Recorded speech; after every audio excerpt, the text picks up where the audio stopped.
we talked a little bit about how your original, symptoms were diagnosed and the symptoms of imaging.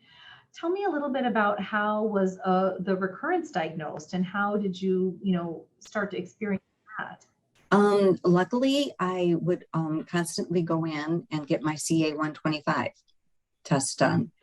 And my numbers were high, of course, for the first surgery and stuff. And then they came down after the chemo. And then every 3 months, I would go back in for, the CA. And if it went up more than, I would say, 5 points, you would order either a CT scan or a PET scan. And it was the PET scans that would always show a little lymph node here or a little lymph node there that would light up. I feel I'm lucky in that respect because it has not come back all over. And so that's why we do the CAs all the time.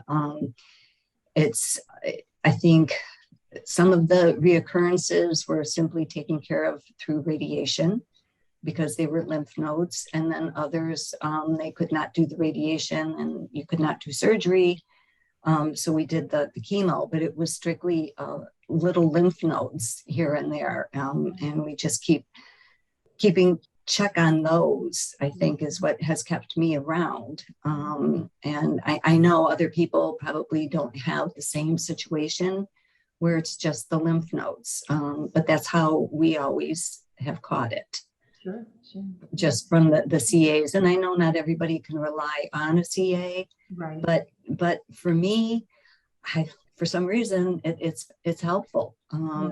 If it goes up 5 points, we know something's cooking. And it's a range. There's some people whose CA can vary by 5 points, and we don't necessarily do scans. Right. But I do agree that it's really finding that fine tuning of of how we find things and follow things for sure. Right. Yeah. No. Like I said, luckily it's it can stay that way. A lymph node here and a lymph node there. I'll take that anytime. So I just wanted to kind of summarize some things that I think are really important. I think, from the beginning of your diagnosis, the fact that there were symptoms, even though it was silent, you didn't ignore those symptoms that started. And so that's really I would say that I will argue with you a little bit, it is silent, but at the same time, you did have some symptoms that prompted you. Right. I would recommend for patients who have symptoms to really seek care and really think about, getting in to see your doctor with any of these symptoms that may feel like they're GI related, right?